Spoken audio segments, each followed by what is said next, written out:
Assalamualaikum warahmatullahi wabarakatuh. Waalaikumsalam warahmatullahi wabarakatuh. Ustadz, perkenalkan nama saya Cindy. Saya ingin bercerita Ustadz. Beberapa waktu lalu saya sempat diuji oleh orang yang paling saya sayangi, yaitu suami saya Ustadz. Saya telah menjalani rumah tangga selama 3 tahun. Namun ketika usia pernikahan saya menginjak 6 hari, suami saya telah melakukan KDRT kepada saya Ustadz. Hampir setiap hari saya merasakan kekerasan Ustadz, dan semua itu dikarenakan hal sepele Ustadz. Seperti saya telat masak,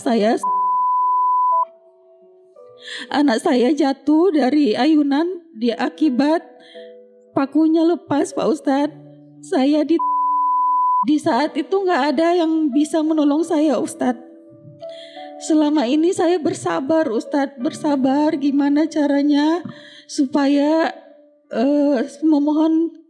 selalu memohon kepada Allah supaya suami saya diberikan berubah menjadi lebih baik lagi Ustadz.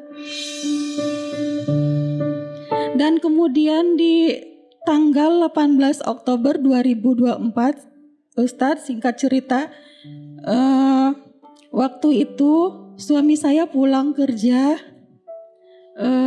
pada saat siang hari Ustadz. Di waktu itu anak saya lagi digendongkan Pak Ustadz. Di situ terjadilah cekcok dan saya di Ustadz. Ketika pas mau di posisi pintu rumah lagi terbuka kan Ustadz, saya melarikan diri, menyelamatkan diri sebatas di depan teras rumah aja Ustadz. Hampir 1 jam saya dikunci di depan rumah, di teras rumah, dan saya memang tidak ada niat untuk minta tolong Ustadz, karena saya juga malu kan Ustadz. Jadi udah setelah 1 jam saya di depan rumah, kemudian tetangga melihat saya Ustadz, melihat saya dan langsung ditarik tangan saya dan dibawa ke rumah tetangga, dikasih minum Ustadz. Dan setelah di rumah tetangga itu Ustadz, suami membawa anak saya ke rumah mertua dengan jarak tempuh 3 jam perjalanan Ustadz. Rumah dan pagar dikunci. Posisi waktu itu saya cuma pakai daster, tidak pakai sendal, handphone dan uang pun semua tidak ada sama sekali Ustadz. Dan tetangga kasihan melihat saya dan suruh saya langsung telepon keluarga saya supaya dijemput melalui Facebook Ustadz, karena saya nggak ada handphone waktu itu. Jadi waktu itu di tanggal 12 Februari barusan ini Ustadz, 12 Februari, posisi saya lagi sakit Ustadz, demam 4 hari.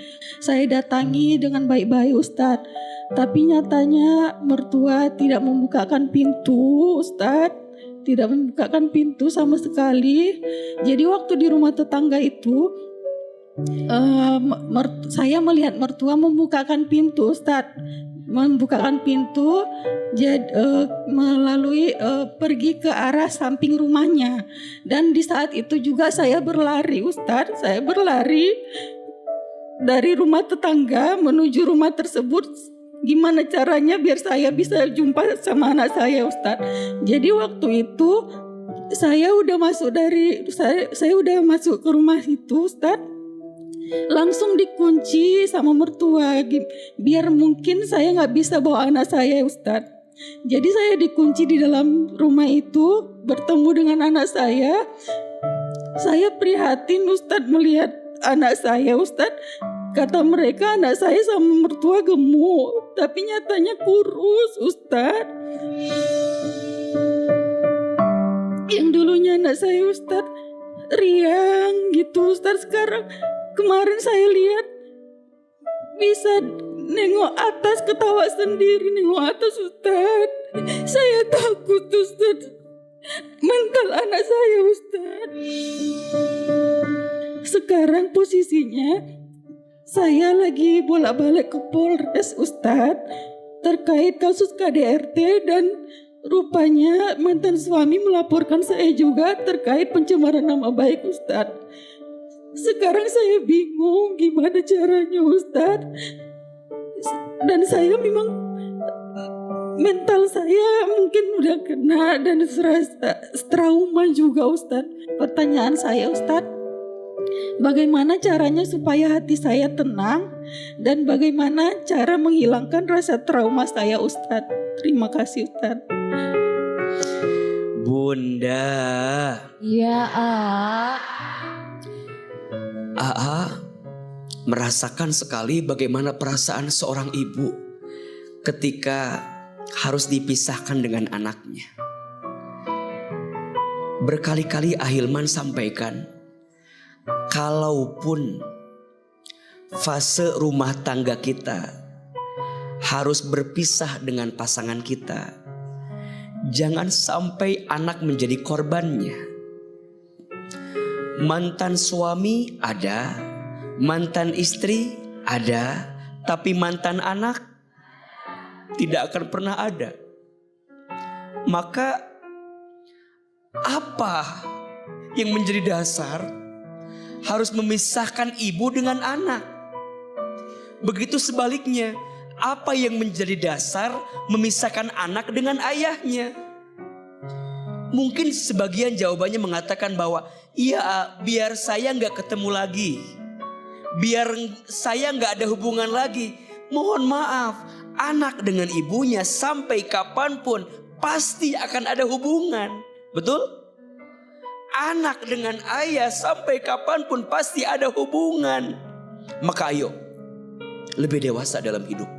Ayolah, kita boleh berpisah dalam tanda kutip karena mungkin ada masalah yang gak mungkin bisa disatukan lagi, ya silahkan. Tapi jangan sampai anak dipisahkan dengan orang tuanya. Beri waktu, beri momen, beri kesempatan. Anak harus tumbuh dalam kebaikan. Mbak Cindy lanjutkan seperti apa Mbak Cindy ingin membela haknya. Karena membela hak dalam Islam itu adalah keharusan. Sampai titik, dalam tanda kutip, sampai titik terakhir, sampai mana ini semua, silahkan. Mudah-mudahan kedua belah pihak diberikan kelembutan oleh Allah Subhanahu wa Ta'ala. Dan yang kedua, menyembuhkan luka hati memang tidak mudah, butuh waktu.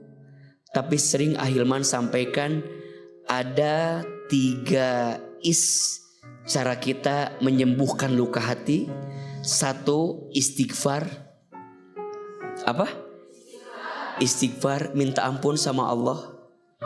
Yang kedua, isti'anah, minta tolong kepada Allah. Mbak Cindy perbaiki hubungan sama Allah. Dan yang ketiga, istiqomah di jalan Allah Subhanahu wa Ta'ala. Istighfar, isti'anah, istiqomah. Pelan-pelan. Mungkin masalah kita tidak selesai, tapi setidaknya kita lebih dekat dengan siapa? Allah Subhanahu wa Ta'ala. Ada satu doa yang mudah-mudahan bisa kita amalkan. Doa ini agar kita ditolong oleh Allah. Boleh kita baca? Angkat kedua telapak tangan. Sekali, Bunda sayang, pemirsa Trans TV, ikuti 1 kali. Bismillahirrahmanirrahim. Rabbana afrigh alaina sabran wa thabbit aqdamana wansurna 'alal qaumil kafirin. Amin. Amalkan, bacakan, share sebanyak-banyaknya agar kemudian kita semua bisa mendapatkan pertolongan dari Allah Subhanahu wa Ta'ala. Kalau untuk perasaannya, Kak, saya merasakan sakit, udah pasti. Apalagi waktu awal-awal itu saya merasakan dunia saya hancur. Kemudian saya merasakan tiap hari itu sesak dada karena keingat anak terus, karena waktu itu juga kan posisi anak saya sama saya itu 24 jam nggak pernah pisah, apalagi sekarang dipisahkan begitu lama kan Kak, ya pasti hancur rasanya. Jadi untuk petikan dikaji ini sebanyak apapun masalah tetap Allah yang utama. Assalamualaikum warahmatullahi wabarakatuh.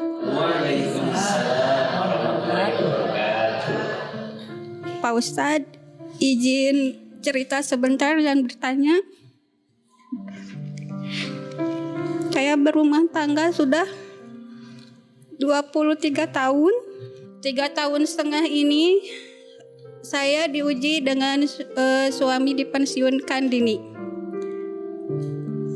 Sebelum itu rumah tangga baik-baik saja karena suami jarang ke rumah kedua orang tuanya. Selama 3 tahun setengah ini suami sering ke rumah orang tuanya.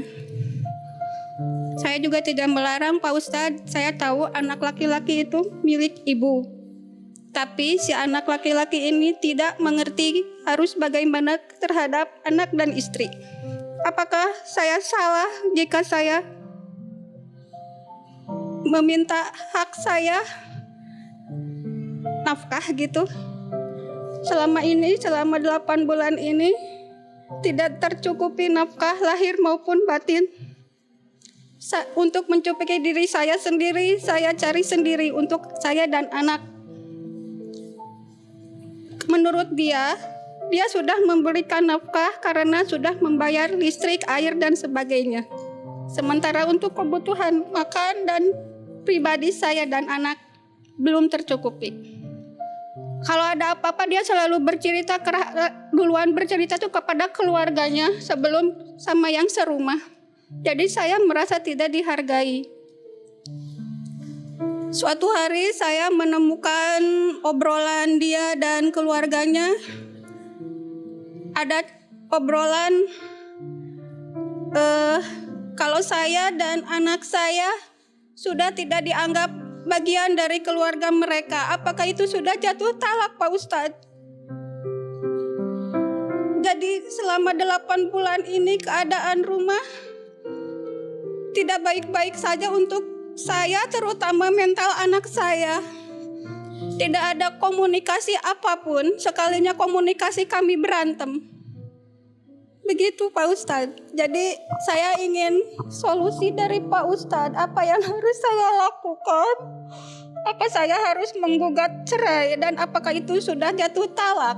Untuk keluarga besar suami, saya memohon maaf lahir dan batin jika selama saya berumah tangga dengan suami saya banyak kesalahan, banyak kekurangan.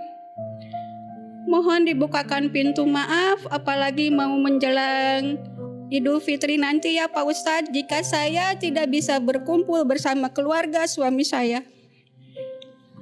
Buat suami, jadilah suami yang istiqomah, yang selalu mendahulukan anak istri di samping keluarganya gitu, yang membela anak istri, tidak membuka aib anak dan istri gitu.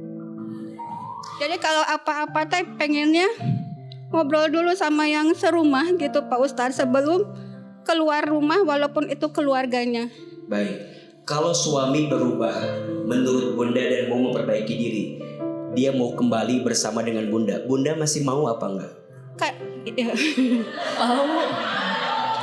Silakan. Bun, dari hati yang paling dari hati, coba bilang. Karena dia imam saya Pak Ustadz, jika dia benar-benar berubah dan istiqomah selamanya, insya Allah saya juga mengikuti.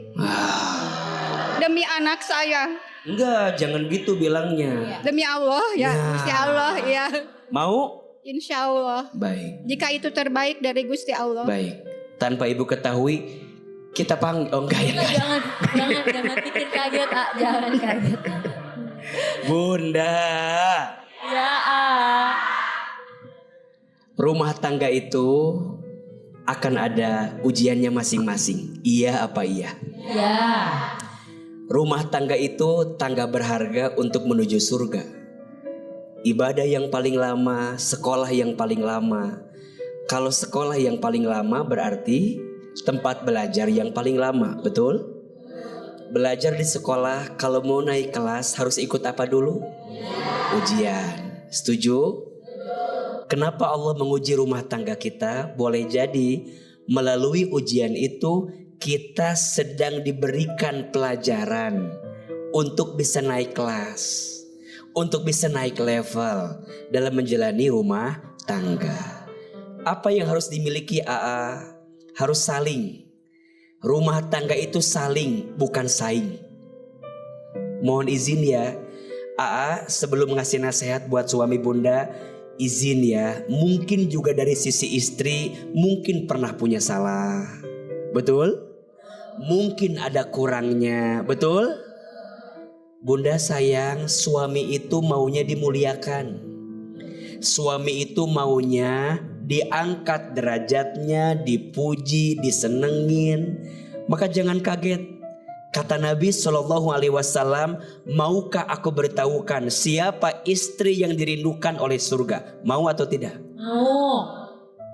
Seorang istri yang ketika dia sedang berselisih dengan suaminya, dia sedang bertengkar dengan suaminya, kemudian di malam hari dia mendatangi suaminya, kemudian dia pegang tangan suaminya dan dia bilang kepada suaminya, sayang, semua ini salahnya aku.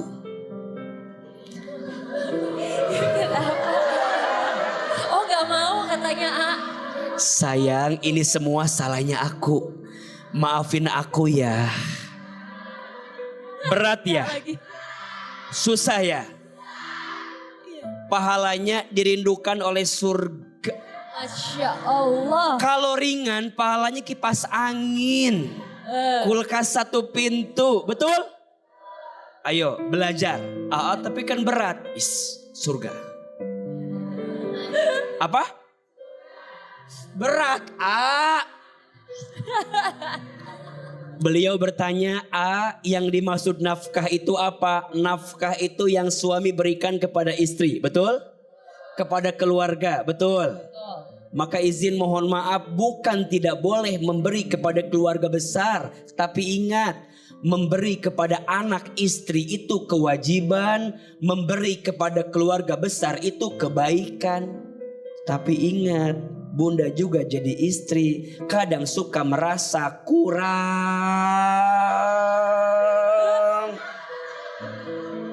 Iya apa iya? Iya. Ngaku. Ada 4 nafkah yang harus dipenuhi oleh suami. 1, ketenangan. 2, kenyamanan. 3, keamanan. 4, kebutuhan. Jangan-jangan yang sering bunda selama ini minta bukan kebutuhan tapi keinginan. Nah, betul nggak? betul. Jadi bunda sering merasa kurang dari apa yang suami berikan. Bismillahirrahmanirrahim. Assalamualaikum Ustadz. Perkenalkan, saya Ana, ibu dari Kaila, anak penyandang disabilitas tunanetra. Beliau anak pertama kami. Saat ini beliau berusia 17 tahun, Masya Allah. Izin bercerita Ustadz. Beliau ini terlahir prematur Ustadz. Di usia kandungan 27 minggu dengan berat badan 1,4 dan dimasukkan dalam inkubator selama 39 hari. Beliau divonis buta permanen di usianya 3 bulan. Insya Allah. Bukan hanya buta permanen, namun kakak Kaila juga mengidap penyakit glukoma, tekanan mata yang begitu tinggi gitu ya Ustadz. Masya Allah. Mengetahui kenyataan itu Ustadz, seketika dunia saya juga ikut gelap Ustadz. Nangis sejadi-jadinya Ustadz. Saya kecewa, saya marah akan takdir Allah ini. Apa yang saya harapkan, apa yang saya inginkan tidak sesuai dengan pemberian Allah. Saya merasa takut Ustadz dengan mungkin lemahnya iman ini, sehingga banyak rasa ketakutan yang selalu terbayang. Kelak anak ini akan menjadi seperti apa gitu. Masya Allah, akhlaknya begitu mulia dan tidak pernah sedikit pun sedari beliau kecil sampai sekarang ini tidak pernah mempertanyakan kenapa keadaan saya berbeda dengan yang lain Bunda. Kenapa saya nggak bisa melihat Bunda? Kenapa saya nggak bisa melihat ayah? Kenapa saya nggak sama dengan adik-adik? Nggak pernah sedikit pun. Sedikit demi sedikit saya menata hati dan melihat kakak Kayla yang begitu sabar, begitu ikhlas menerima takdir pemberian Allah. Alhamdulillah kakak Kayla ini memiliki kelebihan daya ingat yang kuat, pendengaran yang bagus, dan kata orang beliau suaranya indah, Masya Allah. Jadi kita manfaatkan kelebihan itu untuk memperdengarkan yang baik-baik. Kita pilih Al-Quran. Al-Quran adalah pilihan terbaik untuk membersamai kakak Kayla. Saya berharap dengan kakak Kayla berinteraksi dengan Al-Quran, cinta dengan Al-Quran, kelak kakak Kayla mendapatkan syafaat daripada Al-Quran itu sendiri, Pak Ustadz. Sempat saya berpikir beliau tidak akan menjadi apa-apa, namun kakak Kayla mampu menyelesaikan hafalannya 30 juz di usianya 10 tahun. Saat ini saya sangat bahagia ya Allah memiliki kakak Kayla karena rahim ini ditempati anak surga. Masya Allah.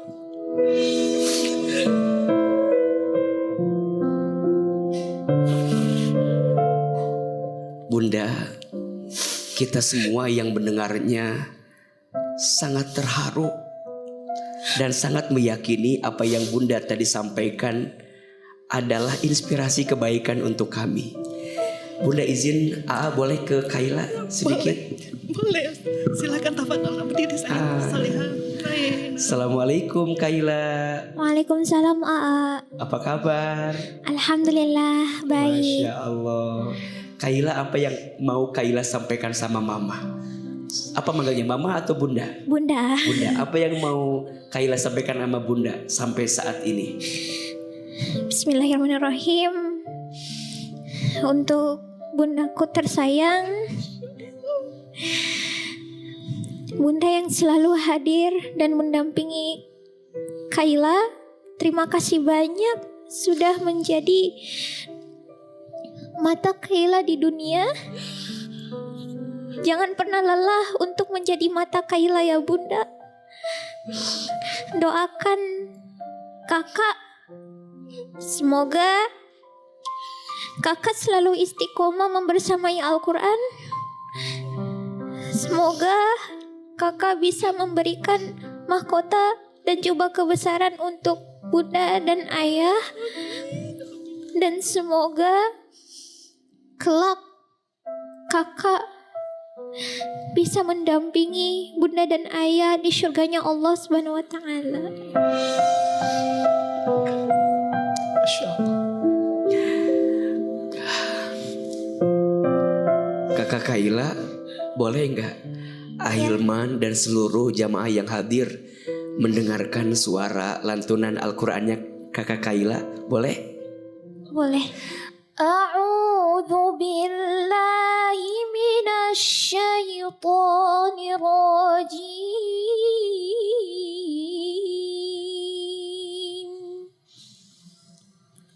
Bismillahirrahmanirrahim.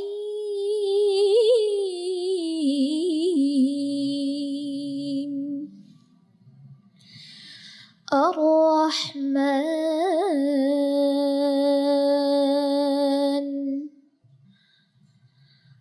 'allamal Qur'an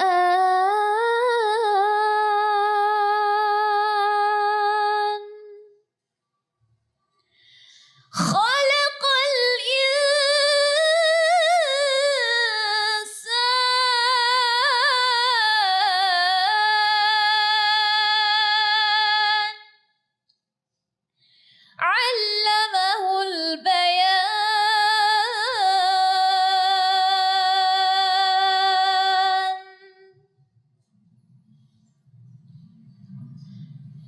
الشمس والقمر بحسبان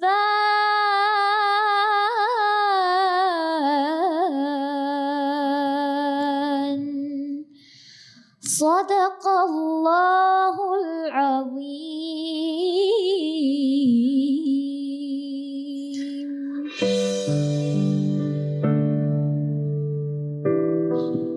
Baik Bunda. Ya Allah. Allah Ar-Rahman, Allah yang maha pengasih, Allah Ar-Rahim, Allah yang maha penyayang. Kita harus yakin ya, bahwa apapun yang Allah berikan itu pasti yang terbaik untuk kita. Maka mulai hari ini belajar punya sikap namanya ridho. Namanya apa? Ridho, menerima terhadap apapun yang Allah berikan. Gimana caranya ridho itu? Kadang kami merasa kami minta A, Allah kasih B. Kita maunya begini, kenapa jadinya begitu? Kami tahu harus ridho, tapi nyatanya gak semudah itu. Gimana caranya? Maka naik levelnya, namanya husnuzon. Apa? Prasangka baik kepada Allah. Gimana prasangka baik itu? Saya sering mentadaburi 3 ayat dalam Al-Quran. Semoga ayat ini bisa menguatkan Bunda pemirsa Trans TV untuk belajar ridho dan belajar prasangka baik kepada Allah. 1, surat Al-Baqarah ayat 216. A'udzubillahi minasyaitonirrajim. Wa asa an takrahu syai'an wa huwa khairul lakum. Wa asa an tuhibbu syai'an wa huwa syarrul lakum. Wallahu ya'lamu wa antum la ta'lamun. Dan boleh jadi kamu membenci sesuatu padahal itu baik bagimu.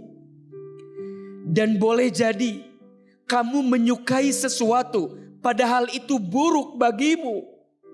Dan Allah Maha tahu sedangkan kamu tidak tahu. Yang kedua, surat Al-Baqarah ayat 286. La yukallifullahu nafsan illa wus'aha. Dan yang ketiga, surat Al-Insyirah ayat 5 dan 6. Fa inna ma'al usri yusra. Inna ma'al usri yusra. Maka sesungguhnya bersama kesulitan ada kemudahan. Sesungguhnya bersama kesulitan ada kemudahan. AA percaya Bunda Ana, Kaila dihadirkan oleh Allah ke muka bumi dengan keadaan yang mungkin kita katakan tidak sempurna, mohon maaf. Justru kami iri dengan Kaila, betul?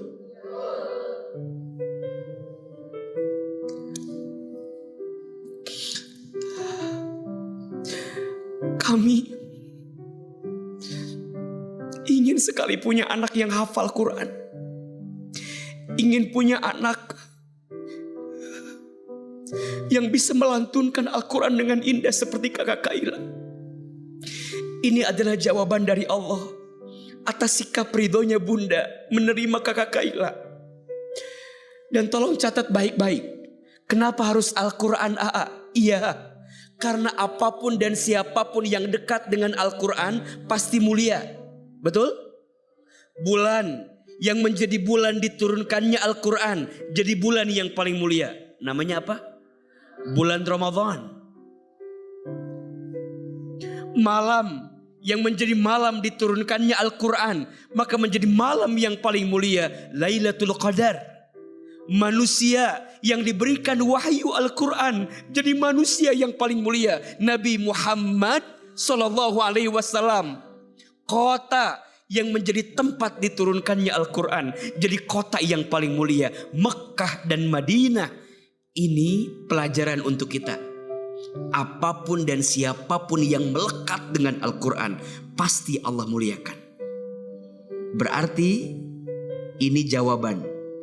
Kalau di antara bunda sayang, pemirsa Trans TV ingin dimuliakan oleh Allah, maka jangan pernah jauh dari Al-Quran. Masya Allah, setelah kita melihat kelebihan kakak Kaila, sekarang air mata kesedihan yang dulunya jatuh gitu, sekarang Masya Allah menangis. Kami juga menangis, tapi menangis kebahagiaan Kak, Masya Allah. Dan sekarang sudah ada di tangan saya nih surat dari Bunda untuk Ustadz Hilman Fauzi di kajian hati. Saya bacain ya. Panjang, ada 2 lembar, Masya Allah. Ini dari Bunda Sinta di Padang. Ustadz, namaku Sinta dan berasal dari Padang. Kenapa ya Ustadz? Aku dikasih ujian lewat orang yang paling aku sayangin, di mana ketiga saudaraku meninggal di waktu yang berdekatan. Sungguh begitu pelik ketika aku pertama kali mendengar bahwa adik yang paling aku sayangi harus meninggal di tempat karena kecelakaan mobil, Ustadz. Belum berakhir rasa sakit yang aku alami, 3 hari kemudian adikku yang lain menyusul. Kenapa Ustadz? Adik yang sangat aku cintai harus pergi selama-lamanya. Bahkan aku sempat bertanya pada takdir yang aku alami. Luka yang aku terima belum juga sembuh Ustadz. 2 kali kehilangan sang adik. Lalu 8 hari kemudian kakakku juga meninggal. Seketika dunia terasa gelap Ustadz. Semuanya terasa hampa. Sekarang tinggal aku seorang diri. 3 orang yang paling dekat denganku kini harus pergi.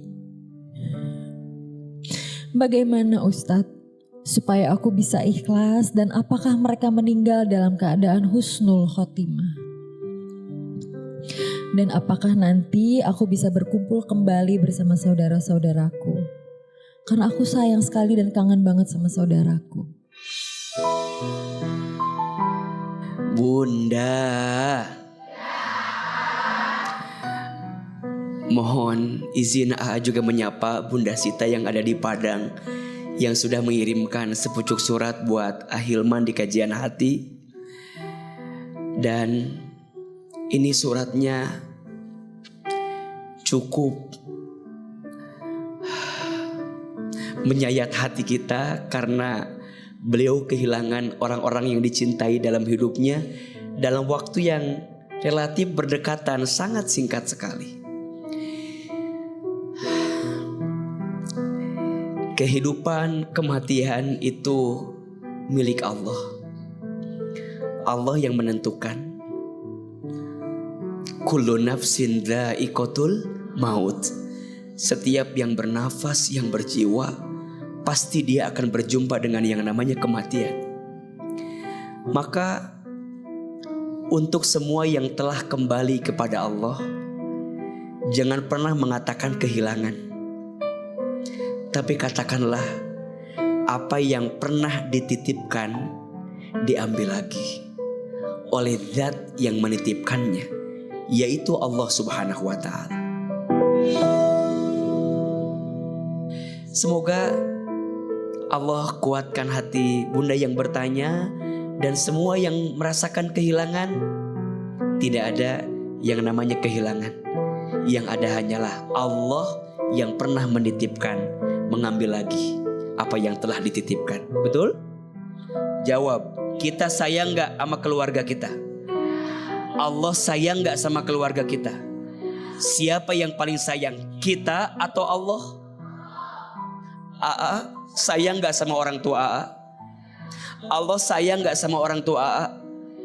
Siapa yang lebih sayang? Allah. Kalau yang lebih sayang mengambil lagi, kenapa harus sedih? Kenapa harus merasa berat dalam hidup? Mudah-mudahan Allah pertemukan kita dengan orang yang kita cintai di surganya Allah Subhanahu wa taala.